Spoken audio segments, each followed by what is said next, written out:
ഇപ്പൊ മുഖ്യമന്ത്രിയുടെ മകളെ കുറിച്ച്, മകള് പബ്ലിക് സർവന്റ് അല്ല, പക്ഷെ മകള് പണം സമ്പാദിച്ചത് കേന്ദ്ര ഇൻകം ടാക്സ് സെറ്റിൽമെന്റ് ബോർഡിന്റെ നിർവചനം അനുസരിച്ച് അത് മുഖ്യമന്ത്രിയുടെ പേരിലാണ് ആ പണം വാങ്ങിയിരിക്കുന്നത്.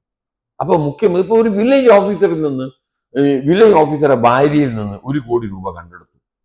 അപ്പൊ ഉടൻ ചോദ്യം ചെയ്യാൻ വില്ലേജ് ഓഫീസറെയാണ്. ഇപ്പൊ മുഖ്യമന്ത്രിയുടെ മകള് പണം വാങ്ങി എന്ന് പറഞ്ഞപ്പോൾ കേന്ദ്ര ഇൻകം ടാക്സിന്റെ സെറ്റിൽമെന്റ് ബോർഡ് പറയുന്നത് അത് മുഖ്യമന്ത്രിക്ക് വേണ്ടിയാണെന്നാണ്. അപ്പൊ ഇതെല്ലാണ് വിജിലൻസിന് അന്വേഷിക്കാവുന്ന അഴിമതി തടയൽ നിയമപ്രകാരമുള്ള കുറ്റം. പ്രതിപക്ഷ നേതാവ് വി ഡി സതീശനെതിരെ പുനർജനി പദ്ധതിയുമായി ബന്ധപ്പെട്ട് നടത്തിയിരിക്കുന്ന പ്രളയ ഫണ്ടിന്റെ കാര്യത്തിൽ ഈ ഒരൊറ്റ ആരോപണവുമില്ല. അദ്ദേഹം കൈക്കൂലി ആവശ്യപ്പെട്ടു എന്നുള്ള പരാതിയില്ല, അദ്ദേഹം കൈക്കൂലി വാങ്ങി എന്നുള്ള പരാതിയില്ല, അദ്ദേഹം ഏതെങ്കിലും ഒരാൾക്ക് വേണ്ടി കൈക്കൂലി വാങ്ങിക്കൊടുക്കാൻ വേണ്ടി ശുപാർശ ചെയ്തു എന്നുള്ള പരാതിയില്ല, അദ്ദേഹം സർക്കാരിൽ നിന്ന് എന്തെങ്കിലും ഫേവർ നേടാൻ വേണ്ടി ആർക്കോ കൈക്കൂലി കൊടുത്തുന്നോ അല്ലെ കൈക്കൂലി വാങ്ങിയെന്നുള്ള പരാതിയില്ല.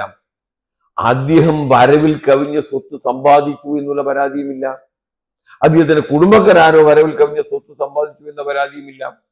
ഇതെല്ലാം വിജിലൻസിന്റെ റെക്കോർഡ് നോക്കിയിട്ട് പറയുകയാണ്.